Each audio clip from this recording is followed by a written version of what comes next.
The future of the Russian Arctic was discussed at a meeting of the Parliamentary Council for the Development of Digital Economy in Murmansk.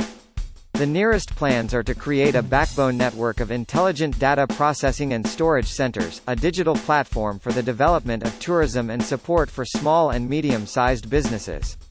All this meets the requirements of the Strategy for the Development of the Arctic Zone until 2035, approved by the President at the end of October.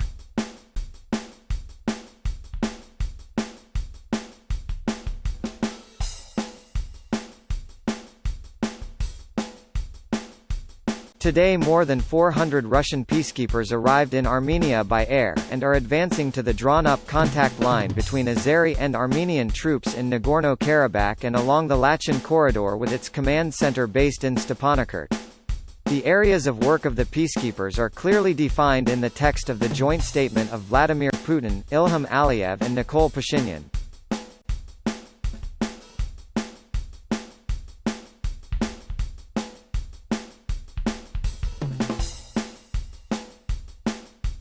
According to The Washington Post, the Trump administration has closed access to classified information for Biden and refuses to allocate money for procedures related to the transfer of power.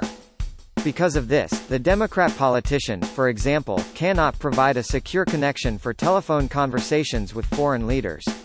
Secretary of State Pompeo made it clear, it's too early to congratulate, the vote count has not yet been completed.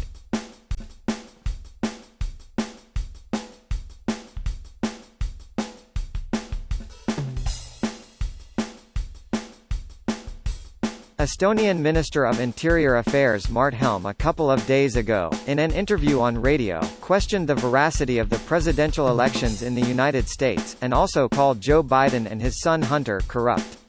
Helme was immediately attacked with criticism from the media. As a result, he had to resign from his post.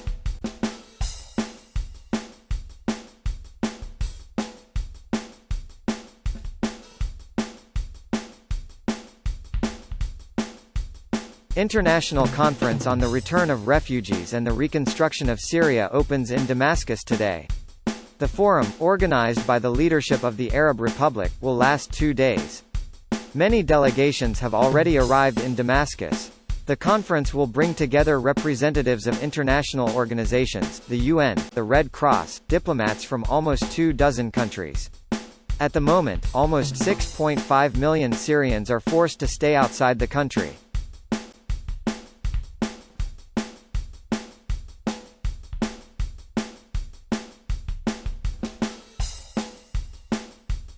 The heads of states of the Shanghai Cooperation Organization met in St. Petersburg via online.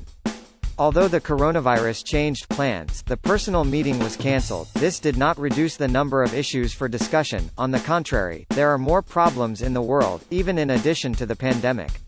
While Armenia and Azerbaijan are not part of the Shanghai Cooperation Organization, but have the official status of partner states, as such they participate in the cooperation.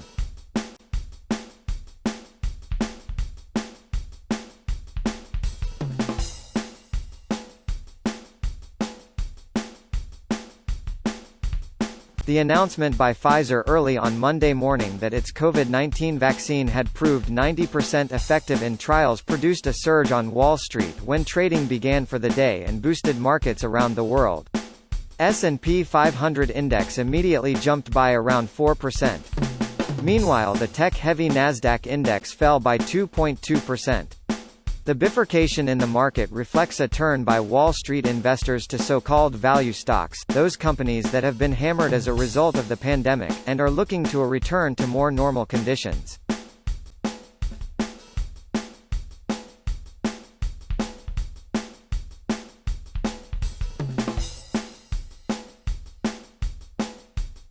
COVID-19 pandemic creating a social disaster in India has become the world's second worst impacted country. Reported COVID-19 cases now exceed 8.5 million, of which more than 500,000 cases are still active.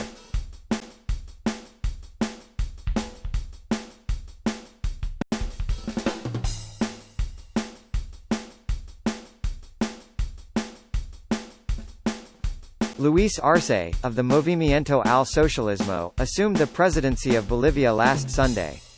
The inauguration ceremony was attended by Spanish King Philip VI and the Spanish party Podemos's Vice President Pablo Iglesias, representatives of the U.S. and Iranian governments, and various Latin American leaders.